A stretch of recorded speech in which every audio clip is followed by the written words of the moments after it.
जिसको तुम आम हिंदू बोलते हो, उसका अपने धर्म की केंद्रीय किताबों से कोई संबंध ही नहीं रह गया है। और यही इस समय धर्म के लिए सबसे बड़ा खतरा है। सनातन धर्म या हिंदू धर्म को किसी दूसरे धर्म से बाद में होगा खतरा।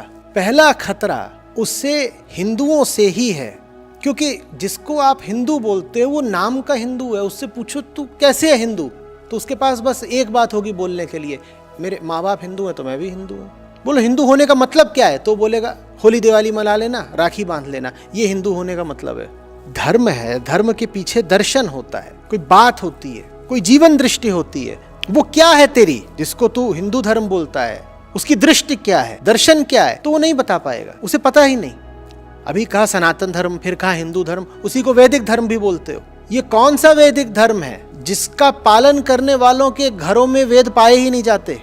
चलो पूरे वेद तुम नहीं पढ़ पाते या आवश्यक नहीं समझते, कोई बात नहीं, पर वेदों का जो उच्चतम दर्शन है वो जिन अत्यंत लघु और संक्षिप्त किताबों में मिलता है, उनको तो अपने घर ले आओ, उनको तो पढ़ लो। उनको पढ़े बिना, उनको जाने बिना तुम किस अधिकार से अपने आप को हिंदू बोलते हो? या बस ऐसे ही मैं हिंदू हूं, फिर तो कोई भी हिंदू है, कोई भी हो सकता है फिर हिंदू, लेकिन फिर उस शब्द का कोई अर्थ नहीं रह जाएगा, बहुत खोखला हो जाएगा।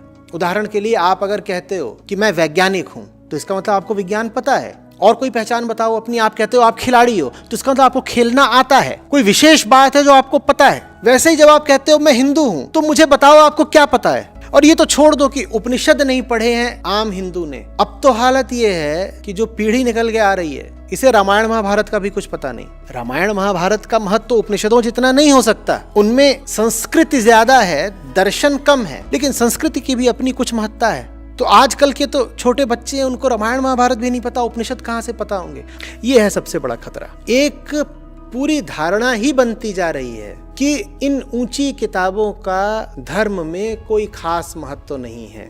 एक कल्ट ही निकल के आ रहा है जो कह रहा है कि पढ़ने की जरूरत क्या है। आम सनातनियों का इन कल्ट्स में यकीन बढ़ता ही जा रहा है। कोई इस बाबा का अनुयायी है, कोई फलाने गुरुदेव का भक्त है, और ये जितने बाबे हैं और गुरुदेव हैं, इन सब में एक साझी बात है। इनमें से अधिकांश कह रहे हैं किताबें मत पढ़ना, हमारी सुनो बच्चा, हम तुम्हें बताएंगे, जो हम पिलाएं पीते रहो, जो हम चखाएं चखते रहो, किताबें मत पढ़ना। इतना डर क्यों है किताबों से? कहीं ऐसा तो नहीं कि तुम झूठे हो इसीलिए तुम्हें डर है कि लोग कहीं सच्ची किताबें न पढ़ लें?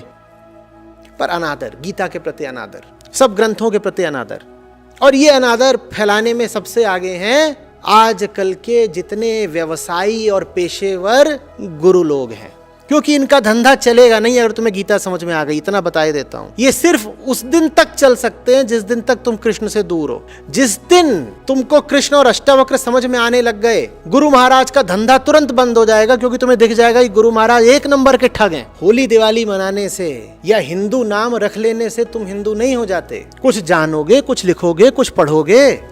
बाबा जी है ना, बाबा जी चरणामृत पिलाएंगे, Gurudev will tell, Gurudev himself will tell, Your Gurudev is a bloody rascal, a scoundrel. What will he tell? WhatsApp पढ़ लेंगे, पैम्फलेट पढ़ लेंगे, इरोटिका पढ़ लेंगे, पॉर्न पढ़ लेंगे, गीता नहीं पढ़ेंगे।